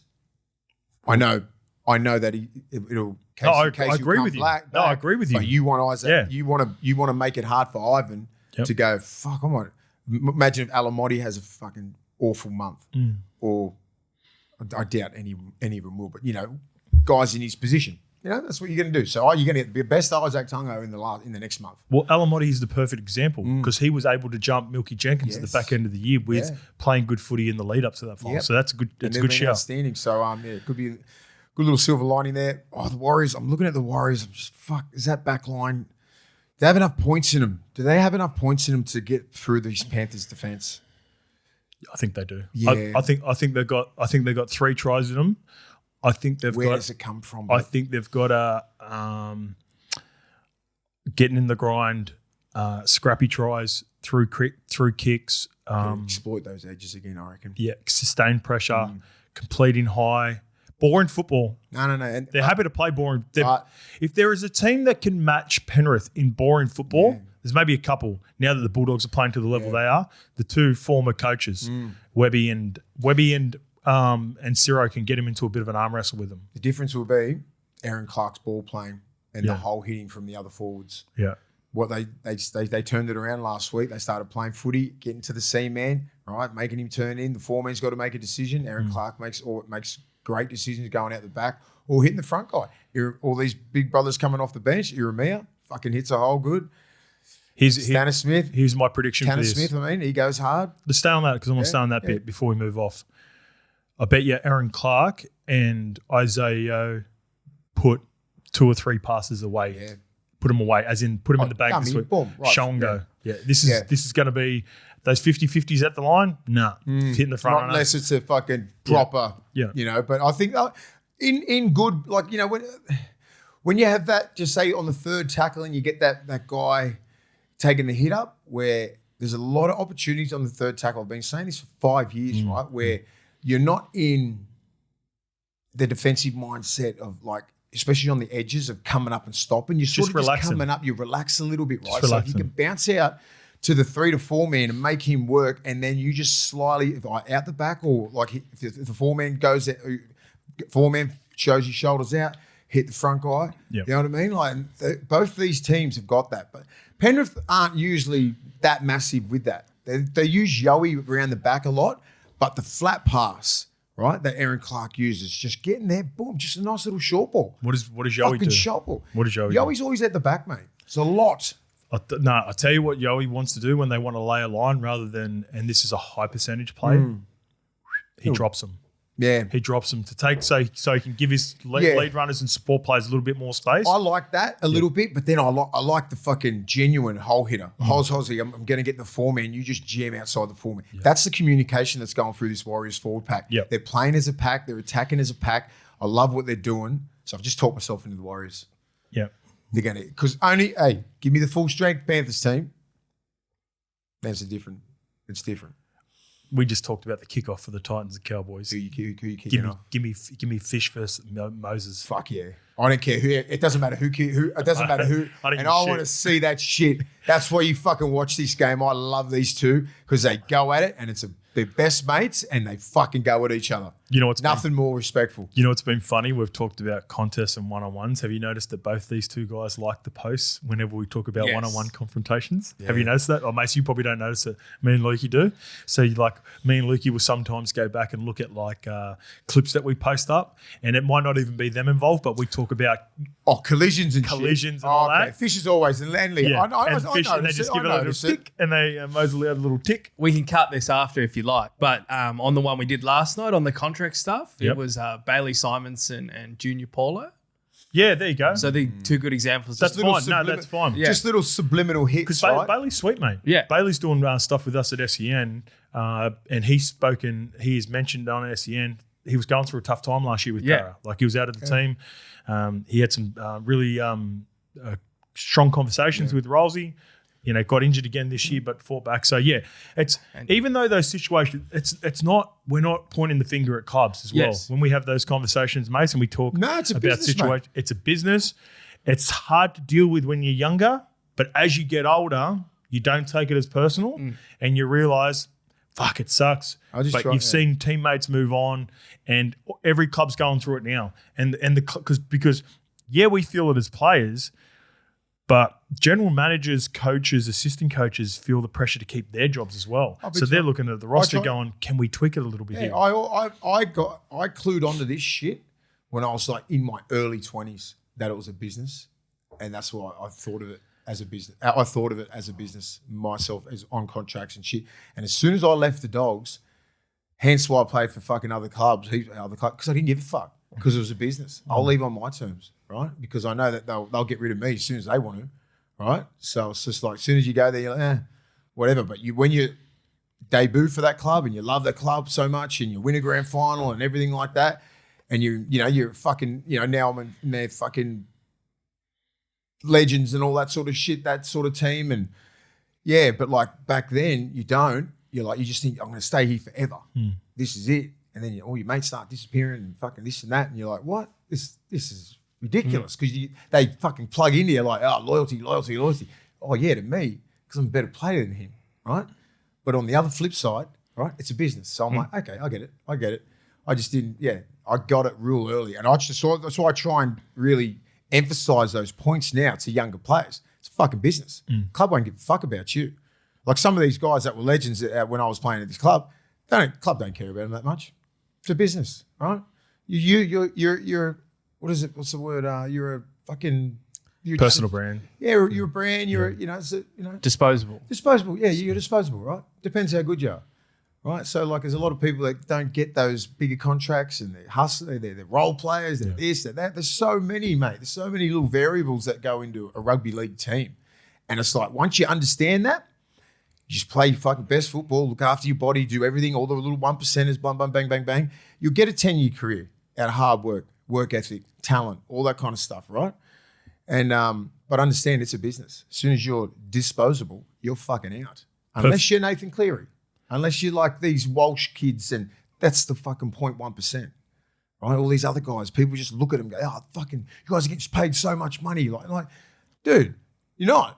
Like, we're not, you're paying, so just say like the salary cap could be 15 million. You're only paying 5 or 6 players, some decent coin. 5 or 6, 7, maybe, when you're talking about the Broncos and that, and then all the rest, you talk about a Gold Coast team or a team that's on a lower, not many big name players, you're paying them fuck all, right? And now, when I'm saying fuck all now, it's like 300,000. Still a lot of money, but as I said, tax that shit, all that sort of stuff, and, but that's why I always try to understand it's a business. Love the club, play hard for the club, everything like that. But they'll fuck you off as quick as you fucking like that. You fucking put four shit games together. Perfect segue. Sydney Roosters versus the Canterbury Bankstown Bulldogs. Let's get into this game. Fucking oath. This is what I've been waiting for. All right. Anyway, Warriors. Billy, Warriors. I'm on Warriors as well. Right, let's go. Billy Smith is back in the side, and he'll replace Tommy Falau. Lindsay Collins also missed several weeks due to concussion, but he's back on the bench. And Teddy left the game at halftime against the Cowboys, but is named and will play in this game. He's going to play? In the number 1 jersey. Is he playing golf with you after this? Teddy? I'm joking. He's I want Teddy to play. And the Dogs are boosted by a huge return. Sitili Tupanua is back. What are the odds, Lukey? The odds are we have why does this keep disappearing on me? Sorry, I had to save them. The odds $1.35 for the Roosters, $3.25 for the Bulldogs. Oh shit. Disrespectful. The line is 9.5. Too much. Too much as well. Too much. Fuck off. Way too much. Anyway, I've said it before, right? This game is like fucking, it's the battles that we've had at Allianz Stadium, Accor Stadium, Roosters, Canterbury. It's fucking very nostalgic for me, right? So like it's awesome. Allianz Stadium. Allianz. Did I say Allianz? You said a call. Allianz and COMPA, sorry. Yeah. Pardon me. So brilliant games. Friday night games, the Matty Utai try in the corner, us getting pumped, us remember the Ric Flairs people were letting off in 2003. Yep. They had to stop the game because we were getting dusted. Yep. 2002 salary cap, all that sort of shit. The 2004 grand final. Yeah. A lot of history there, right? Us going half the Bulldogs team going to the Roosters team. So there's a lot of history there. Obviously, it's not there now, but you look back on it. That gives me like a lot of really great memories, right? And I'm like, if you can't get up for this fucking game, if you've got that blue and white jersey on, you don't belong in that club, right? And if I don't see fucking maximum effort from fucking everyone and just going taking heads off, don't take their heads off literally, but going at fucking everybody, Spencer, Nafahu White. If I don't see Leo and fucking Kinney going at those two, because those two are dogs and they're coming at you. Lindsay Collins is a dog. They're fucking hitting hard. They run hard. They're going to fucking put it to the Bulldogs team better than anyone in the last 2 months, right? Can I we've been simplify going it? right. Yeah. Can I simplify it? You're talking about the history. If you don't go after this Roosters team, you don't belong in the competition. Yeah, you don't belong in the top 8. And I'm like, oh yeah, we're competitive for 60. No, fuck off. We need to win this game. If we're fair income, we're going on this bit of a run right now. That's the fucking team that worries me the most in the comp. Victor Radley's a fucking dog. Siwa Wong, Connor Watson, Lindsay Collins. They're fucking got it. They've got that team, mate. Robert Toyn, Mark It's a rep team. to us. Cherry Evans, Sam Walker. Fuck me. Get fucked. You know what I mean? But we've got that fucking team. If we're about it, this is the litmus test. Fuck the Warriors a couple of weeks ago with punters. Sorry, Waz. But this is it. Right, and it's a Friday night game. Didn't you at tip the Allianz. Waz to win the comp? Yeah, fucking oath. I'm all over the shop. But Allianz, 8 o'clock. If you're not fucking there with Bulldogs, fucking paraphernalia everywhere. Yeah. I can't wait. We're all going to be there cheering it on. Let's do it. Yeah. Good It's shout. going to be I'm good, in. man. I'm Leo, in. it's going to be one in the middle, and their middles are fucking animals. Yeah. So fucking get it going. I love- can't fucking wait. I love when you get pumped up like this. Oof, this game. Fucking Jamin Salmon's been fucking killing them. Viliami Kikau on The that weak left got it. edge. All right, who's he going against? Fucking Siwa Wong. Yeah. What about Tupanua return? Tupanua coming back. Like, I know he's been out for a while, but he just empties the fucking tank like no one else. Like, he's going to be running straight at Spencer, straight at Nafahu White. He don't give a fuck. We've talked so much about Viliami Kikau and Preston returning over the last couple of weeks, and even the former Jamin Salmon. Yeah. But it's Salmon. because those guys would have been watching Sitili Tupanua for those weeks. Yeah, I got to do that Go same on. shit. Holy shit! If I don't come back and play at high level, Yes. I would fully understand and appreciate Yeah. Ciro going, you know what? Sitili deserves a fucking spot in this starting lineup. Start. Hey, you give me, mate, you force me to pick you guys. Because if you slide in any if you drop your standards, if you don't run like you're trying to score a try every play like he does, I'll just put him straight back Josh in. Curran, how he's been playing. Yeah. Hey? Yeah, Fucking Josh Curran's lights been out. awesome. James Salmon, lights out. Josh Curran's a weird player. Yeah, the Cuzzy just goes, fuck, I don't know. He's just got mad skill, right? I love him. He play, you know what I mean? He can never cement a spot. He's a jack of all trades. That's why. Like, is he big enough to play front row? No. Yeah. Is he skillful enough to play in the back row? Yes. Yeah. Can he play lock? He's just the middle. He's a benchy. He can play bench. Yeah. He's always going to be in your 17. Yeah. That's what it is. Yeah. Or he can start for you. Yeah. Do you know what I mean? So he's just one of those players that, and he's very Bit of a beloved. Jimmy Bura. Yeah, it is. Yeah. Bit of a Jimmy Jack Bura. of all trades, master of none. Right? You can't. He hasn't really.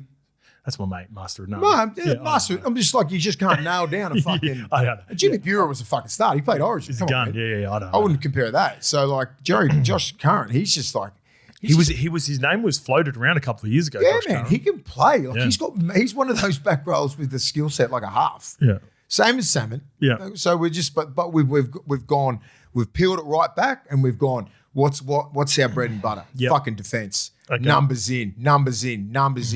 I can't fucking wait for this game. I can't wait Because they're either. going to be up for it fucking just as much as we are. All right. So you're on the Bulldogs, obviously. No, Roosters 30 plus. No, Bulldogs fucking oath. Yeah, I don't like the points too much for the Too Bulldogs. much. I think they keep it close, but I'm still on the Roosters. No. I've got a same game multi for this game. 1 to 12. I think he's going to be well rested. James Tedesco. I was struggling to find try scorers for this game. Sorry, what was his injury? Was it a head knock or was it Ankle. Ankle, yeah. jab that? So James Tedesco and Daly Cherry Evans for the Sydney Roosters. I think you're really going to have to sort of try to – they're not going to score beautiful tries on the outside and the edges. I don't think so anyway. It's going to have to be through the front door, fatigue defenders, latent halves, and the two best support players in the team, I think, is still Ches, even at his age, and obviously James Tedesco. And for your Bulldogs, similar. Like, I think it's going to be that left edge dominant. He added a few more things, a few more skills to the bow. Is that Creases to the bow? Bows. Arrows to the bow? No. I don't know. Anyway, I'm way off. Anyway, Stephen Crichton's playing Ribbons pretty to good. the bow. My point is Stephen Crichton's playing pretty good. So I want anything in around Stephen Crichton, so I'll take Stephen Crichton anytime. Where- So we've got James Tedesco, Daly Cherry Evans, and Stephen Crichton as my Have centre. another string to the bow. String to the bow. While I really want to spot up Sam Walker. Okay. When Sitili Tupanua gets on and Preston. That's their when I talk about weaknesses, when you talk about Blaze Lungy at Penrith, that's the weakness. I'm not saying Sam Walker is not a good defender.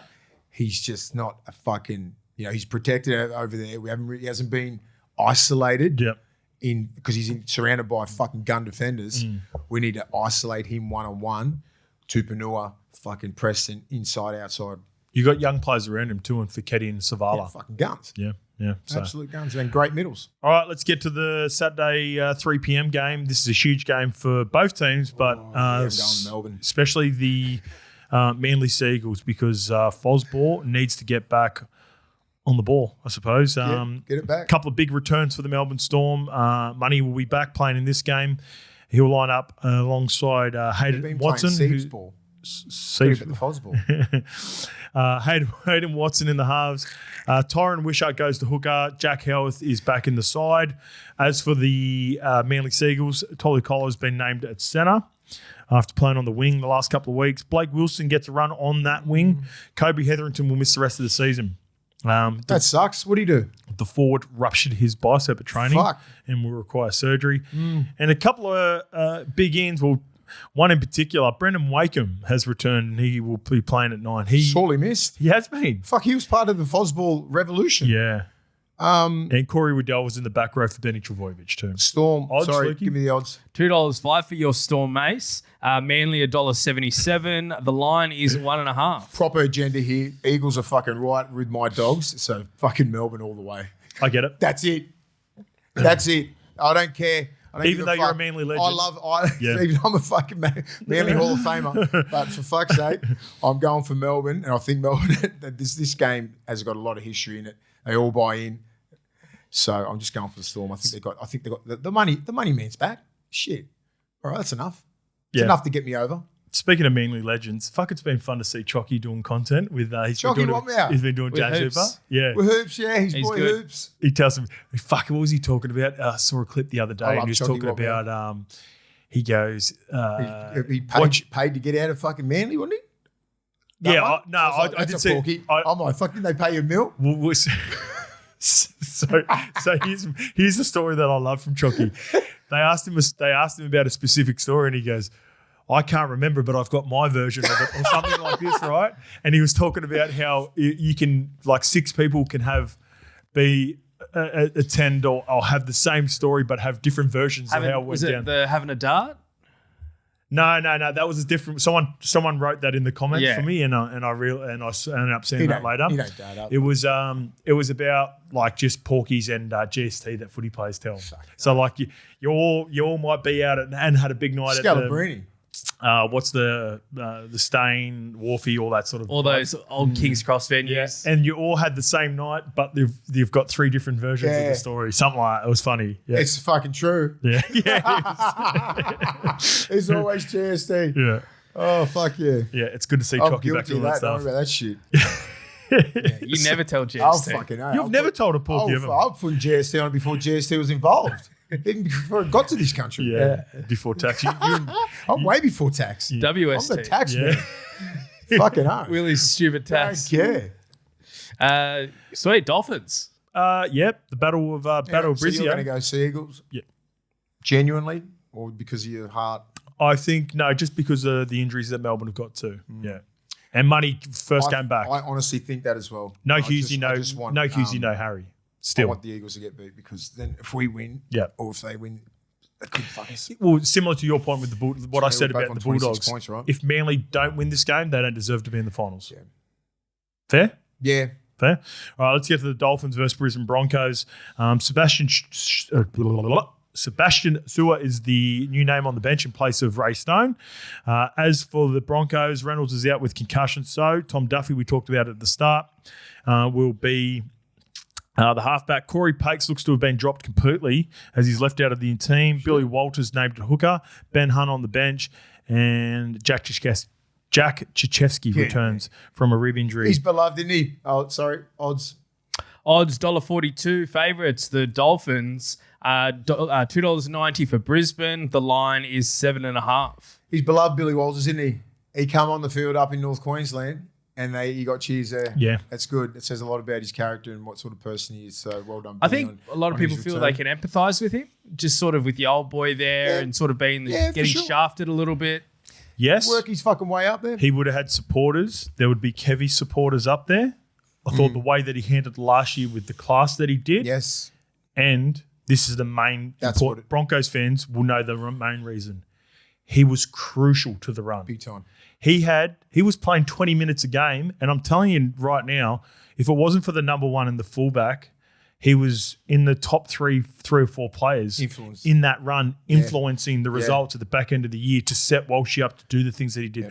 Yeah. They were losing games. I remember going back to a couple of games, and he'd come off the bench at the 65th minute with 15 minutes to go in the game. Bang, bang, line break, set up a fucking try. He was feeding the fucking. And you know what? It's cool too because he copped a lot of shit when Kevy was the coach. And it's a bit like the Flanagan situation. That's why I always think there's a silver lining there for Kyle to create and not like he can change the narrative to the back end of his season. And Billy did. And Billy has. Billy did with that run. Billy has. I totally agree. And I love seeing Billy Wallace back. He's a great human and he's a big part of that team because it's not about the rep jerseys and all that sort of shit. You need good locker room people, and I think they sorely missed him just during the year, during that tough time. And he wasn't there. He wasn't available till fucking last week. So Dolphins, this will be packed. It'll be a fucking packed house. Yep, 48,000. I think so. You reckon? Yep. The Broncos team, regardless of how if they're losing or what, they just turn up. Do you know what I mean? They love their team. They're fucking diehards. And the Dolphins, I think the Finns will be the ones turning up. Because they're finally thinking they've topped them. Well, what did I say in review about the Broncos? They're going to need a reason. This is a reason. No, you got to. You just at this time of the year, and with you in the Broncos situation, we've been in this situation before. You got to make some shit up in your head. Yeah. You can't just roll out here and just go, I'm just an NRL player. You'll get your fucking pants pulled down and flogged straight away. Right. So you need to make up some sort of situation in your head. Make it personal. Fucking whoever's going killing it over there, you take it personal with your opposite number. Who's home? Anyone on the Broncos team? I'm going to try and take fucking Herbie Farnworth. No, whose home is it? Yeah, that one. Whose home game is it? Whose is it? Whose house is it? Which one? I don't know. Katoni Stags. I know it's Katoni. He needs to take it personal with that big Herbie over there. Well, there you go. I've got a same game multi. Selwyn? Selwyn's back. I just wanted you to talk me into it. Herbie Farnworth and Katoni Stags going. I love it when Katoni gets a matchup like this. I had too many things in my head, but I was like, is he on the left, right, left, right? Yeah. Herbie's on the left. Katoni's on the right. It's bang. Iron sharpens iron. It's on. Great mates going against each other. They'll empty the tank against each other. So give me them, either of them for any time try scorer. And I want to chuck in Kuli Kefu Fene Fuiaki. He's on the right. He'll be playing outside of Isaiah Katoa. And they'll be really testing inside because he's got the ability to go in or outside Ezra Mam. Oh, yeah. All right, so that's the areas. That's where they'll be looking, I think, anyway. So give me Herbie Farnworth and Kuli Kefu Fene Fuiaki for the Dolphins and Katoni Stags takes. This is our house. Yeah, I can see Connolly Lemuelu making a couple of little line breaks. Really underrated player. Because of the fact that player. Herbie will hold so much energy over there with Katoni. And they'll be worried about him so much. And he's been seeing some joy over there on that left edge, Lemuelu. Yeah. It's like clean line breaks and setting up some really good tries. So I wouldn't be surprised, That little offload to Cody but even before there, clean line breaks, just drawing past simple tries because they've been so much energy looking at Hammer, when they do go left, looking at Herbie. You got Selwyn over there. You're like, fuck. And then this guy's been just running these really good lines. Cody does. You got Cody mad, or you can see a little show and go from Cody. Yeah, that's been happening. So that left edge has become slyly one of the best left edges in the game. All right. So Dolphins. Yep. Fins up. Yeah, fins up. Fins up. I'm on the fins as well. All right. South Sydney Rabbitohs versus the Parramatta Eels. This is at 7:35 p.m. at Allianz Stadium. All right. So we've got Cam Murray, David Fafita, Tallis Duncan, all named to return this week. So Fafita's return pushes Keon Kolomatangi back to the prop position, back in the middle where he does his best work. As for the Eels, Luca Moretti returns from a concussion, so Jack Williams moves back to the back row. Kelma Talangi drops to the bench. And we have a potential NRL debut from Josiah Funu Uata, his name. So it's Wita, or IUTA. He's poised to make his NRL debut after being named on the bench. Lukey? South's heavy favourites at $1.30. Parramatta Eels $3.50. Tab have the line at 10.5. Too much to play for, South. They can't drop this game. They're going for finals. Going in for the finals here. As much as I love the Eels to win, so the Dogs can progress, right? Gotcha. That's it, but my hatred for the Eels is still very high. But I love you, Jason Riles. South can't drop this game, mate. And as I said before, if they can't win this, they don't deserve to be in the eight. Good Eels. shout. I'll give my team, a bit of a benefit because if you get just pipped by the Roosters, like that's a fair team, right? Fair. I don't want you to get pumped because that means Fair. you don't belong there. But this team here, South, if you're fucking there, you're coming sixth, man. You should be fucking pumping the Eels. But the Eels are going to be there. They're a tough team, very tough team. You don't know what you're going to get with these fuckers. They pulled it out last week, one of the lowest games in the history of the game, which is fucking folklore. But they end up winning somehow. They figured it out. You still got fucking Mitch Moses there, and you still got a tough little back line and a tough forward pack. But come on, South, you got to get it done. How do you feel about this game, Loki? I'd love to see a good performance. Just we need to finish with 5 on the trot. Yeah, it's going to be hard.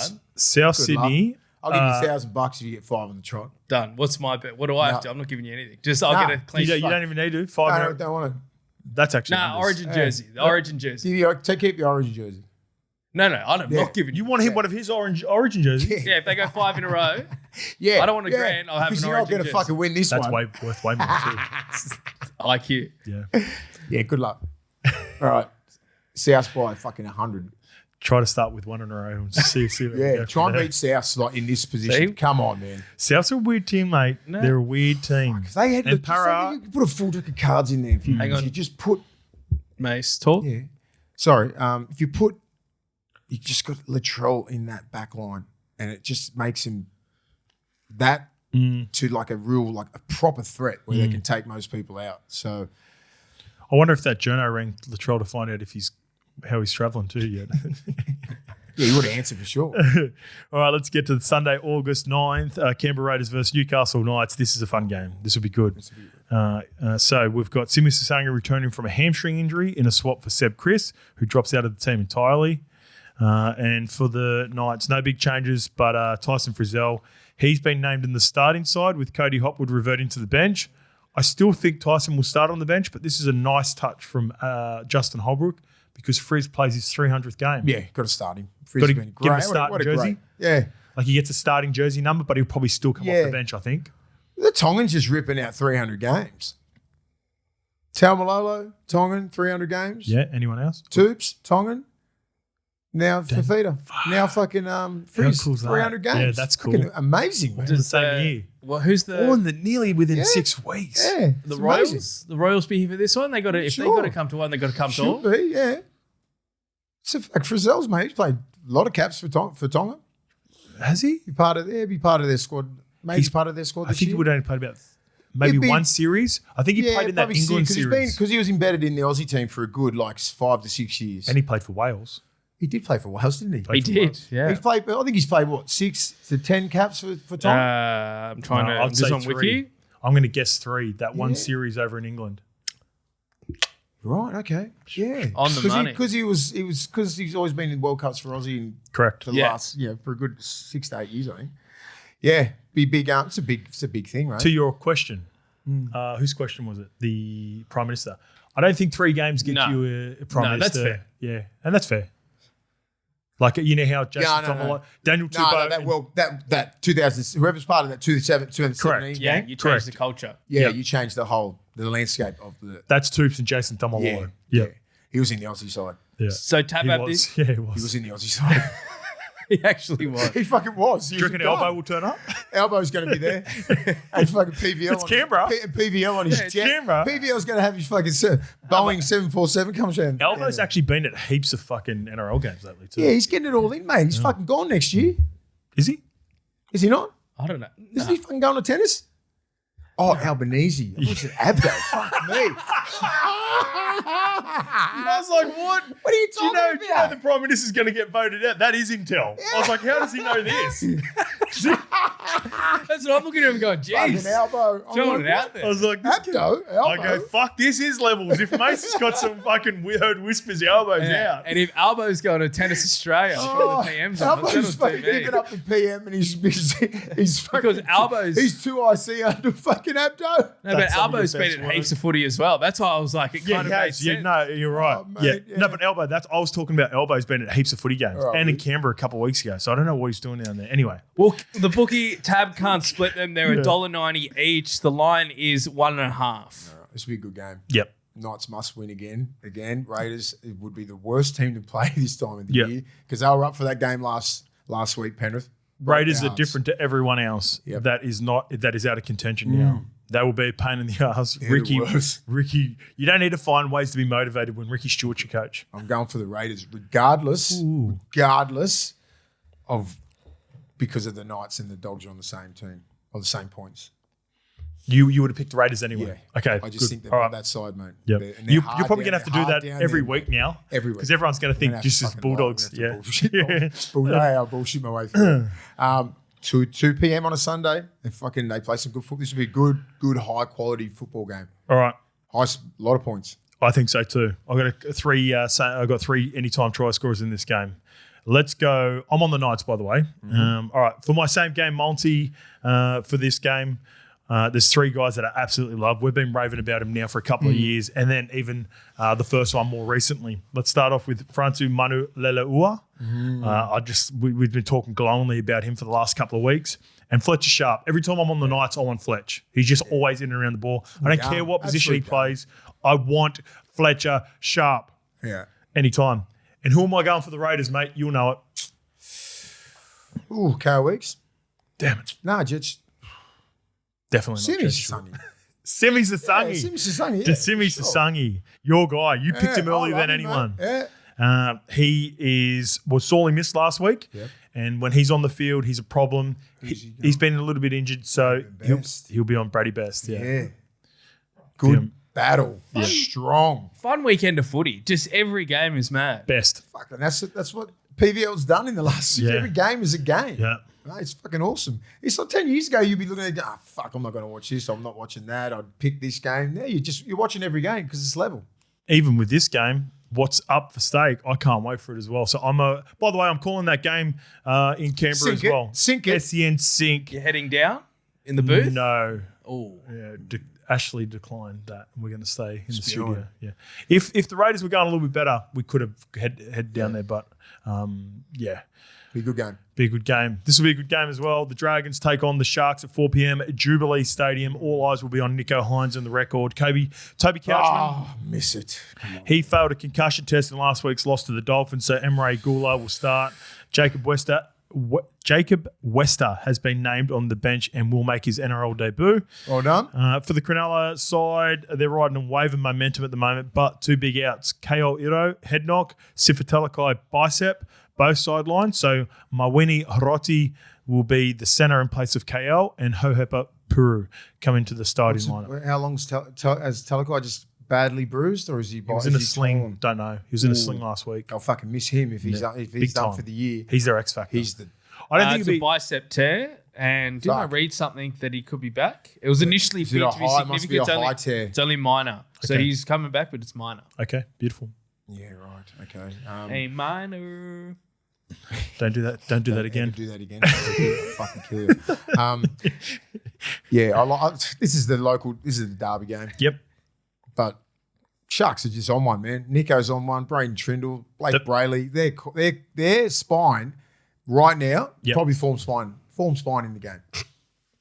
What are you laughing at? What are you laughing at? You still doing the A- stuff? Nah, just. What are you talking about? What are you laughing at? Say it. And then that's it. That's what I was laughing at. Oh, were you? Well, best spine. No, A-minor. Him singing A-minor and feeling fucking rank. Do you reckon? Who's I feel yuck. I need to shower. I knew it. I don't know where it came from. You fucking take it out. I'm a Drake guy. Leave it in, mate. God, you hate Drake. I'm a Drake guy. Oh, man. Anyway. Name a better spine. All right, boys. Anyway. All right, here we go. Let's finish it off with this because this is probably the game that doesn't have, Sharks will win. Dragons will be brave. Does he... Odds. Oh, sorry, there we go. Yeah, I don't want to cut your momentum, but I want you to be fresh. $4.50 for St. George, $1.20 for Cronulla, and 14.5 is the line. Hit us with one more A-minor. No, I thought I was going to hit you with a too much. Too much? No, this is... Sharks can really go, if they're in a mood, and Nico's kicking them early, boys, does he get it? He'll get the opportunities. He'll kick more than 3 kicks. Does he kick 3 in a row to get to Hasm? Hasm sitting there with a voodoo doll. I reckon. Speaking of Has, poke, ankle. the Lebanon did their jersey stuff they're killing it. Like, they got the good gang marketing around it. Hassan was there. All the Mitchie Moses was at the Lebanese thing. That's cool. They wouldn't be sure of a sponsor. Did I talk about that on this? Not on air. Okay, yeah. So Lebanese team wouldn't be sure of a sponsor. Semrani there. Semrani, Mansour. Timmy Manor. They'll come up with a half-decent side. Isaac Issa, the journalist. He's the Lebanese journalist from ESPN. Is he the one with the mad fade bowl cut? Yeah, that's him. Terrible haircut. Yeah. Sorry, I know he listens, so. Yeah, fucking. Shout out. Well, it's Isaac Issa. Isaac Issa, yeah. Was Isaac and then Moses there? Isaac, manager? probably in the back. Yeah. Isaac would have been there. And Kat Haddad's there. They're all part of the video too, which was awesome. Awesome. Yeah. They're not going to have a problem with content creators. No. The Lebanese. It'll be a Hectic fun. Fred. It'll be a fun. John Bernard. Yes. It'll be a fun World Cup squad to be. It will be. Imagine we got to go to a Lebanese march to a game. They'll be going mental. I'm in for that. Mate. Yeah. Madness. They'll fucking love maize. Yeah. They'll love maize. Yeah. Are you honorary? Are you honorary Lebanese as the Bulldogs legend? Doggies have Wait to till be. we go out to Bankstown, mate, for FOOTLOCKER. Yeah. There you go. You'll see it. Yeah.